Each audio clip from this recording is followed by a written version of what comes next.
Please subscribe and hit the bell icon for more updates. Hello everyone, a very warm welcome to Tulo's Education. I'm Dr. Sheetal Puri, and in this video we will be discussing the fourth part of lesson 2, that is respiration in birds along with the countercurrent mechanism. So with lots of positive energy, let's get started. Alright, respiration birds में respiration के बारे में कुछ बहुत important बातें हैं जिस पे क्वेश्चंस बनते हैं। शायद आप लोग ने टेस्ट पेपर्स देते वक्त देखा भी होगा, सो वो समझते हैं। सबसे पहली बात, birds they have lungs, pulmonary respiration होती है बर्ड्स में, बट इसके साथ साथ में एयर सैक्स भी होते हैं जिसका एक बहुत इंपॉर्टेंट रोल होता है। हम बहुत अच्छे वाले डायग्राम से सब कुछ समझने वाले हैं, ठीक है। So depending upon the species birds के पास 7 या 9 एयर सैक्स होते हैं। नंबर याद रखिएगा इनका, 9 और 7 air sacs. Okay, next is air sacs they do not play a direct role in oxygen and carbon dioxide exchange. Lungs में ही होगी, इनमें भी एक्सचेंज जो है गैशियस एक्सचेंज वो लंग्स में होगा। लेकिन एयर सैक्स का क्या रोल आता है, ये फ्रेश एयर को, जो ऑक्सीजन रिच एयर है, उसको एक ही डायरेक्शन में मूव करने का काम करते हैं। कैसे करते हैं वो भी हम देखेंगे। Alright, okay. So birds do not have a diaphragm. Lungs तो होंगे लेकिन डायफ्रम नहीं होगा, ये याद रखिएगा। अगर डायफ्रम नहीं है तो क्या लंग्स में एक्सपेंशन कॉन्ट्रैक्शन हो पाएगा? नहीं हो पाएगा। हम में डायफ्रम होता है ये सबको हेल्प करने के लिए। लंग्स में जितने प्रेशर चेंजेस होते हैं वो सब में डायफ्रम हेल्प करता है। ऑलराइट, लेकिन क्योंकि डायफ्रम नहीं है तो यहाँ पे कौन हेल्प करेगा? एयर सैक्स हेल्प करेंगे। तो जितने भी प्रेशर चेंजेस होंगे वो लंग्स में नहीं होंगे। इनफैक्ट बर्ड्स के लंग्स रिजिड होते हैं, ठीक है, और एयर सैक्स में प्रेशर चेंजेस होते हैं। कैसे होते हैं वो हम देखेंगे, पूरा मैकेनिज्म है, बहुत अच्छे से डिस्कस करते हैं। Okay, so what are the steps in respiration. एक काम करते हैं, हम पहले टेक्स्ट की फॉर्म में डिस्कस कर लेते हैं। स्पेशली मसल्स का कैसे कैसे कॉन्ट्रैक्शन हो रहा है वो डिस्कस करेंगे। जितना भी एयर का फ्लो है, एयर सैक्स का रोल है, वो मैं पहले आपको डायग्राम की मदद से समझाऊंगी, उसके बाद में हम टेक्स्ट फॉर्म से रिवाइज कर लेंगे। ऑलराइट, चलिए स्टार्ट करते हैं। सबसे पहले जो रिब्स में मसल्स होती है, muscles which are attach to the ribs, they will contract. तो एक्टिव प्रोसेस है इनहेलेशन, कॉन्ट्रैक्ट करेगी। इससे क्या होगा, चेस्ट कैविटी का वॉल्यूम बढ़ जाएगा। ऑलराइट, जब चेस्ट कैविटी का वॉल्यूम बढ़ेगा तो pressure is inversely proportional to volume. तो क्या होगा, नेगेटिव प्रेशर डेवलप हो जाएगा। एयर सैक्स में भी, एयर सैक्स अब कहाँ प्रेजेंट होते हैं बर्ड्स में? चेस्ट पोर्शन में ही प्रेजेंट होंगे। डायग्राम्स के थ्रू हम देखेंगे तो चेस्ट पोर्शन का जब वॉल्यूम बढ़ा तो प्रेशर नेगेटिव हो जाएगा एज कंपेयर टू एटमॉस्फेयर। इसलिए एयर जो है कहाँ ड्राइव होगी? एटमॉस्फेयर से बर्ड के रेस्पिरेटरी सिस्टम में, एयर सैक में और रेस्पिरेटरी सिस्टम में हम कह सकते हैं जाएगी। Okay, third is expiration passive नहीं होता। हम में एक्सपायरेशन पैसिव होता है क्योंकि जो मसल इंस्पायरेशन के वक्त, इनहेलेशन के वक्त में कॉन्ट्रैक्ट करती है वो रिलैक्स कर जाती है जब हम नॉर्मली ब्रीथ करते हैं। लेकिन बर्ड्स में एक्सपायरेशन पैसिव नहीं होता है। और कहाँ एक्सपायरेशन पैसिव नहीं होता, हमने लास्ट वीडियो में डिस्कस किया है। Alright, if you want you can post in the comment section also. Okay, so फिलहाल के लिए एक्सपायरेशन हम यहाँ देखेंगे कि बर्ड्स में पैसिव नहीं है, क्योंकि क्या हो रहा है, सर्टेन मसल्स जो है ना वो फिर से कॉन्ट्रैक्ट करी है प्रेशर इंक्रीज करने के लिए। एयर सैक क्या है आपके, प्लीज़ समझ लिए, एयर सैक्स क्या है, एक बेलोस की तरह एक्ट करते हैं, एयर को स्टोर करके रखने का काम करते हैं। ऑलराइट, तो जब ये पिचकेंगे तभी तो हवा बाहर जाएगी, इसलिए उसको पिचकाने के लिए, हवा को बाहर निकालने के लिए एक्सपायरेशन में कुछ मसल्स को कॉन्ट्रैक्ट करना पड़ता है। इसी की वजह से होते हैं एयर सैक्स में जो हवा भरी रहती है वो बाहर चली जाती है, बाहर पुश हो जाती है एटमॉस्फेयर में दोबारा, इसलिए एक्सपायरेशन भी पैसिव नहीं होता। ऑलराइट, एयर सैक्स कुछ नहीं है आपके। एयर सैक्स बेसिकली जैसा कि नाम बता रहा है, एयर को स्टोर करते हैं, अपने अंदर स्टोर करके रखते हैं, और एक अच्छा सा रोल होता है, बहुत अच्छा सा रोल होता है। ऑलराइट, अभी हमने ये देखा कि रिब्स की वजह से आपका जो है बर्ड्स में कॉन्ट्रैक्शन हो रहा है, तो स्टर्नम का मूव करना बहुत ज़रूरी है इन रेस्पिरेशन में। अगर हम एक बर्ड को बहुत टाइटली पकड़ लेते हैं तो बहुत आसानी से ना बर्ड सफोकेट कर जाती है, क्योंकि उसका स्टर्नम ही नहीं हिलेगा, उसके रिब्स ही नहीं हिलेंगे, तो क्या होगा, सफोकेशन बर्ड में बहुत ईजीली हो जाता है। ओके, ऑलराइट, अब इस डायग्राम के थ्रू हम लोग एयर सैक्स का पोजीशन देख लेते हैं, ताकि अगर नेक्स्ट डायग्राम में जब डिस्प्ले करूँ तो आपको आसानी हो जाए। ये देखिए सैक्स को हम एयर सैक्स को हम दो पार्ट्स में डिवाइड करते हैं। एक तो एंटीरियर एयर सैक्स, ये आगे की तरफ, और ये आपके पोस्टीरियर एयर सैक, ये वाले पीछे वाले आपके पोस्टीरियर एयर सैक्स है। ऑल्सो ये पैराब्रोंकाई है, दिस इज पैराब्रोंकाई, जहाँ पे आपका एक्चुअली गैसेस का एक्सचेंज होता है लंग्स में। पैराब्रोंकाई का दूसरा नाम है एयर कैपिलरीज, ठीक है। ये एल्वियोलाई, जैसे हम में एल्वियोलाई प्रेजेंट होता है, बर्ड्स में पैराब्रोंकाई प्रेजेंट होता है जिसके अंदर एयर रहेगी और इसके थ्रू ब्लड जो है ना उसमें एयर जाएगी, उसके थ्रू गैसेस एक्सचेंज होगा। सिंपली एल्वियोलाई को आप पैराब्रोंकाई से रिप्लेस कर दीजिए अगर आपको कंपेयर करना है। ओके ग्रेट, आगे बढ़े।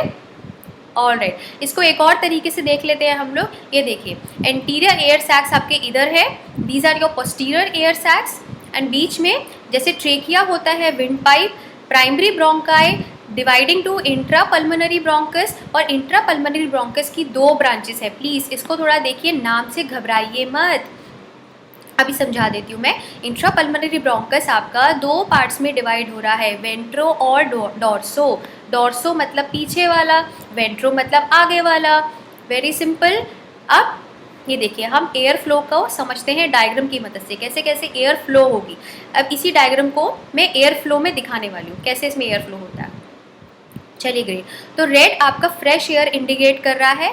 हवा जब बर्ड्स इनहेल करेंगी तो हवा क्या होगा, ट्रेकिया के थ्रू, विंड पाइप के थ्रू अंदर जाएगी, राइट। फ्रेश एयर का सारा देखिए आप, फ्रेश एयर अंदर जा रही है इंट्रा पल्मोनरी ब्रोंकस से, कहाँ जा रही है, डोर्सो ब्रोंकाई में, डोर्सो ब्रोंकाई में। लेकिन आर्किटेक्चर ऐसा होता है बर्ड्स में इन ब्रोंकाई का कि वेंट्रो ब्रोंकाई में कभी भी फ्रेश एयर एंटर नहीं करती है।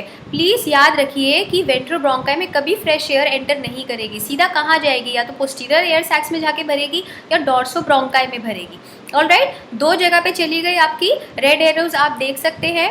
तो जब बर्ड इनहेल कर रही है तो डोर्सो ब्रोंकाई में हवा गई, पोस्टीरियर एयर सैक्स में हवा गई, और उसके बाद में गैसेस एक्सचेंज शुरू हो गया पैराब्रोंकाई से। ऑलराइट, अब एक चीज़ यहाँ पे मैं समझाऊंगी आपको बाद में, काउंटर करंट मैकेनिज्म जो होता है, हमने फिशेज में भी पढ़ा था, यहाँ पे भी वही मैकेनिज्म होता है।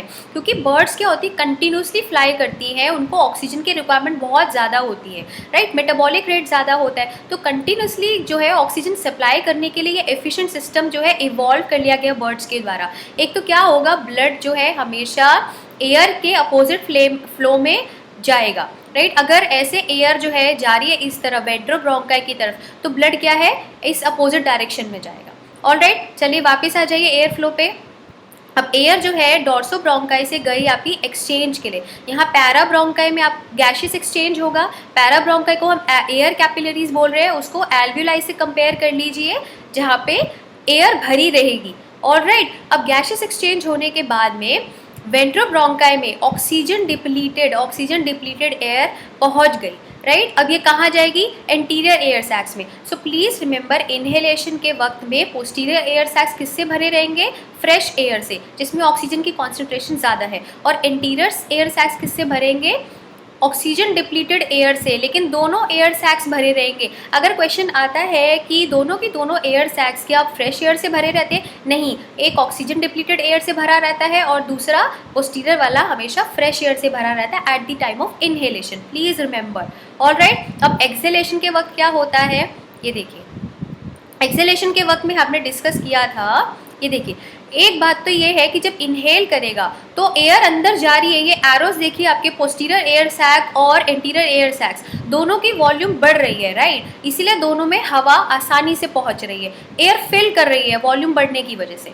ऐसे ही ये एरोस जब एक्सहेल करेगी बर्ड तो क्या होगा कि दोनों एयर सैक्स की वॉल्यूम जो है वो डिक्रीज होगी, राइट, तो ऐसे पिचकेंगे, बाहर जाएगी हवा। तो बाहर कैसे रन होगी, पोस्टीरियर एयर सैक में जितनी फ्रेश एयर आपकी भरी हुई थी वो कहाँ जाएगी बाहर, डोर्सो ब्रोंकाई से बाहर पुश कर दी जाएगी, किसकी तरफ, वेंट्रो ब्रोंकाई की तरफ, राइट। अब जो एंटीरियर एयर सैक में हवा भरी हुई थी, ऑक्सीजन डिप्लीटेड एयर जो भरी हुई थी, वो सीधा सीधा कहाँ चली गई, ट्रेकिया के थ्रू बाहर निकल गई, राइट। और यहाँ पे गैसेस एक्सचेंज, आपकी जितनी भी पोस्टीरियर एयर सैक्स में हवा भरी हुई थी वो गैसेस एक्सचेंज में सारी वेंट्रो ब्रोंकाई में जाती रहेगी, और वेंट्रो ब्रोंकाई की एक्सचेंज होता रहेगा, और एंटीरियर एयर सैक में जितनी भी ऑक्सीजन डिप्लीटेड एयर थी वो आपकी लंग्स में से बाहर निकल गई।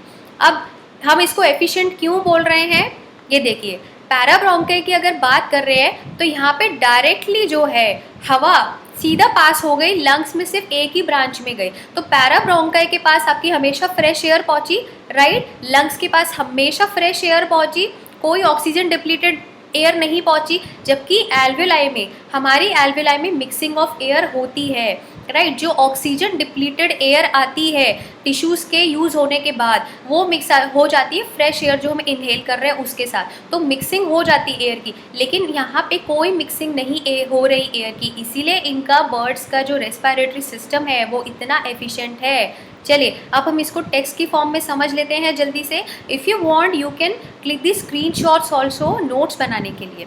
ऑलराइट, इनहेलेशन में क्या हुआ था, जब बर्ड ने इनहेल किया था, ट्रैकियल एयर कहाँ फ्लो की थी, through the intrapulmonary bronchi into the posterior air sac and into the dorsobronchi but not into the ventrobronchi, right, because ये bronchial architecture ही इनका ऐसा होता है।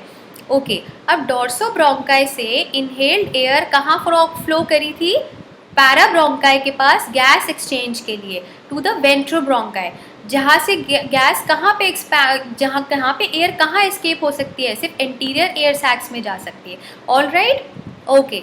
सो इनहेलेशन के वक्त में पोस्टीरियर और इंटीरियर सैक्स दोनों के दोनों एक्सपैंड करते हैं, और पोस्टीरियर एयर सैक आपका किससे भर जाता है, फ्रेश इनहेल्ड एयर से, और इंटीरियर एयर सैक आपका ऑक्सीजन पुअर एयर से भर जाता है। All right, okay. एक्सेलेशन में क्या होगा बर्ड में, during exhalation pressure in the posterior air sac which were filled with the fresh air during inhalation, वो इंक्रीज हो जाएगा, क्योंकि ये ऐसे पिचकेंगे। एक्सेलेशन के वक्त में मसल्स क्या कर रही है, कॉन्ट्रैक्ट कर रही है, हमने डिस्कस किया। तो due to contraction of the oblique muscles which are attach to the sternum, उनकी कॉन्ट्रैक्शन की वजह से एक्सेलेशन हो रहा है। तो डॉर्सोब्रोंकाई से एयर कहाँ भागेगी, पैराब्रोंकाई की तरफ, और पोस्टीरियर एयर सैक से भी वहीं पैराब्रोंकाई की तरफ एयर जाएगी।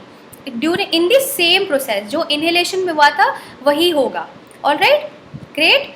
चलिए, सो ऑक्सीजन डिप्लीटेड एयर जो है वेंट्रोब्रोंकाई और इंटीरियर एयर सैक से कहाँ चली जाएगी, सीधा ट्रैकिया के थ्रू बाहर की तरफ चली जाएगी। सो ऑक्सीजनेटेड एयर हमेशा एक ही डायरेक्शन में फ्लो करेगी कॉन्स्टेंटली, यही एयर सैक्स का रोल है। ईच ब्रीदिंग साइकिल में, एंटायर ब्रीदिंग साइकिल में पैराब्रोंकाई के पास कभी भी ऑक्सीजन डिप्लीटेड एयर नहीं आएगी।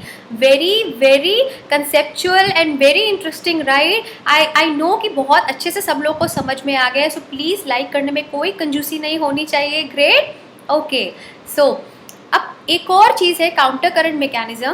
पैराब्रोंकाई में मैंने अभी डिस्कस किया था उस वक्त डायग्राम में भी, कि एयर जो है वो फ्लो करेगी एक डायरेक्शन में, और उसकी उल्टी डायरेक्शन में क्या करेगा, ब्लड फ्लो करेगा, एक प्रॉपर एफिशिएंट गैस एक्सचेंज के लिए। ये फिशेस का सेम फंडा है, फिशेस में भी यही होता है। ठीक है, चलिए इसको डिस्कस करते हैं। एयर आपकी फ्लो कर रही है, क्या देखिए इस डायरेक्शन में अगर एयर फ्लो कर रही है, ब्लड भी सेम डायरेक्शन में फ्लो कर रहा है। ये पहला केस है, अगर दोनों एयर और ब्लड सेम डायरेक्शन में फ्लो करते हैं तो क्या होगा, देखिए सपोज ब्लड 10% ऑक्सीजनेशन से आता है कैपिलरीज में, तो क्या होगा, 100% ऑक्सीजनेशन पे आपकी एयर आ रही है इन बर्ड्स, तो 10% लेगी और 20% ऑक्सीजनेटेड हो जाएगी। 10% पे आया, 10% इसने एयर से लिया, 20% हो गया।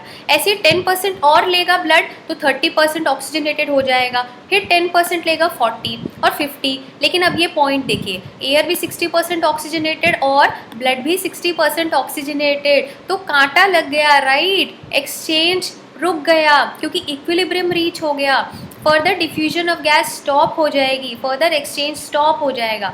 लेकिन अगर हम अपोजिट कर देते हैं फ्लो तो क्या होता है, ये देखिए अपोजिट कर दिया फ्लो तो क्या हुआ, कहीं पे भी इक्विलिब्रियम रीच हो रहा है, बिल्कुल नहीं रीच हो रहा। अगर इस डायरेक्शन से ब्लड फ्लो कर रहा है, 10% पे भी आ रहा है, कंटिन्यूसली ब्लड फ्लो कर रहा है, कंटिन्यूसली एयर फ्लो कर रही है, तो कहीं पे इक्विलिब्रियम रीच होता ही नहीं, हमेशा कॉन्सेंट्रेशन ग्रेडियंट मेंटेन कर रहा है। 10% पे आया, राइट, फिर भी इसके पास में एक 10% का लेवरेज था, एक 10% का गैप था, कॉन्सेंट्रेशन ग्रेडियंट था एक्सचेंज लेने के लिए, खींचने के लिए ऑक्सीजन एयर में से। ऐसे ही पूरा की पूरा आपका 100% ऑक्सीजन, मतलब आपका 90% ऑक्सीजनेटेड होके ब्लड बाहर निकलता है। तो यही फ़ायदा होता है काउंटर करंट मैकेनिज्म का। If you want you can take the screenshot also, इस डायग्राम का स्क्रीनशॉट ले सकते हैं। ऑलराइट, सो इफ स्टिल अगर आपको कोई क्वेरी होती है, कुछ भी डाउट होता है, कोई फीडबैक है, you are most welcome to post in the comment section. इसके आगे एक बहुत अच्छी क्विज मैंने कंपाइल करी है पूरे लेसन 2 से। So please stay tuned, please subscribe, please do like and please do share the knowledge. Alright, share कीजिए, लाइक कीजिए, सब्सक्राइब कीजिए। Your likes are like ATP for me, मुझे ATP मिलती है उनसे। So please do not forget. Alright, till then, stay happy, stay safe, and goodbye.